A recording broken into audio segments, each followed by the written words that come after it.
Hey team, I'm Raymond Owens. I'm the compliance analyst here at Southern Automotive. Being in the legal department, I'm exposed to many things in the company, both good and bad, and I'd like to bring one of them to your attention real quick. So the company is facing a serious productivity issue with regards to its record retention policies. For those who may not know, record retention policies are essentially policies that dictate how we should store documents or customer information, and those can be pretty important. And somehow we've created over 1,800 of those policies or schedules, I should say, and it creates a lot of confusion within departments on how they should categorize their documents, their information, and also how to find them, because a lot of what we store is categorized by these retention schedules. So if you scroll or go into slide 2 here in the presentation, you'll see an overview of the problem. Again, we just have those 1,800 retention schedules, and it poses a serious productivity issue for Southern Automotive. A little bit of background, this diagram kind of gives you a look at what the record life cycle is within the company. So eventually along the circle, you'll see we reach the disposition step, and that's where the problem lies for most of our issues regarding this problem. So disposition essentially is when we decide whether or not we destroy or keep a document.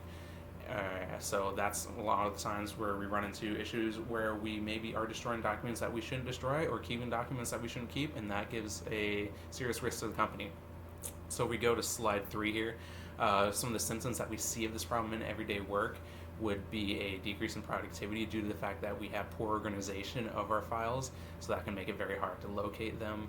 And as well as there may be files with no retention schedule at all, so we're keeping them for forever, and that's bogging down our system, which is never good. Now, some long-term effects of this issue, if we were to never solve this, would be obviously some legal ramifications. So any document that we keep that we're not supposed to keep is a fine to us, and we really don't want to get fined by a federal agency. That's really not good. And as well as we could lose business. So let's say we have a customer that we need to present their information to and we can't find it. That's a big problem. We could lose business due to a bad image the company might take on.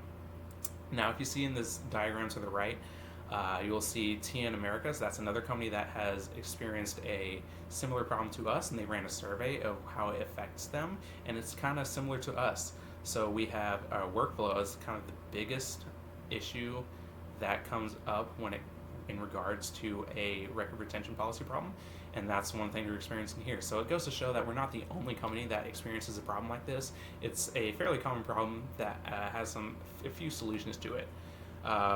One of the solutions, if you go to the next slide, slide 4, would be to implement a company-wide record retention policy. So each department currently in Southern Automotive runs their own record retention policy, and this would essentially unify them under one policy. So some advantages to that is that we'd all have a cohesive document that we could look at and follow the policy of. That'll make it very easy for us to understand, categorize different things, and we wouldn't have to get confused by all the different departments that may have their own record retention policy, which is a great thing right there. And then this guide can be a quick reference for any employee.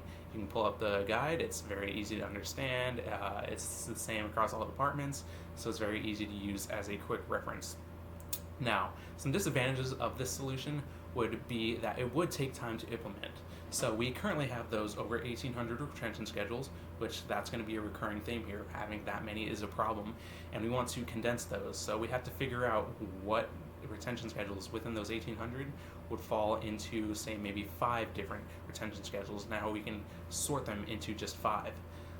This would also take a lot of time due to the fact that we would have to go through all of our previous documents and sort them into these buckets, to say, these 5 buckets that hold all these retentions in them. That would take a lot of time because we have a lot of customer data to go back on and sort, so that's going to be a big time-consuming project for us. So if we go to slide 5, we can see a second solution we have here, and that would be to implement an automated record retention management system. So this essentially automates the whole process where you click a button and it gets automatically stored and filed.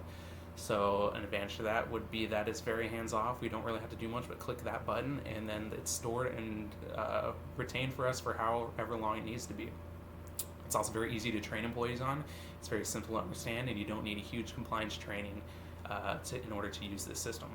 Now, one thing to keep in mind is that it can be very expensive to implement, as with any sort of software program that would serve a business.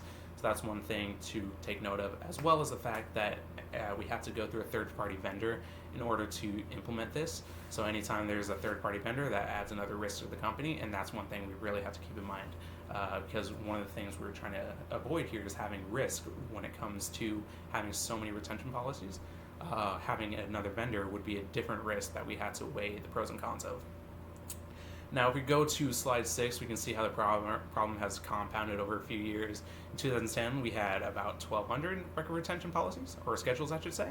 And in 2022, that number has grown to over 1,800. So that shows how over time the problem really has compounded, and shows how we really need to come up with a solution fairly quickly in order to create a better workflow and a better work environment that promotes productivity. So in short, Southern Automotive is facing a huge productivity issue regarding to its record retention policies that could eventually cascade into legal fines if we are found to have records that we're not supposed to have. So that's a huge issue that needs to be fixed, and it may take a few years because we have a lot of records to go through and a lot of things to categorize. So it may take a few years, but one of our mottos is that we do it better in the company, and this is one place to show it, that we do it better, and it's a great place to show our process improvement capability and show that we can live up to our motto. So with that in mind, thank you for listening, and I hope to see you soon.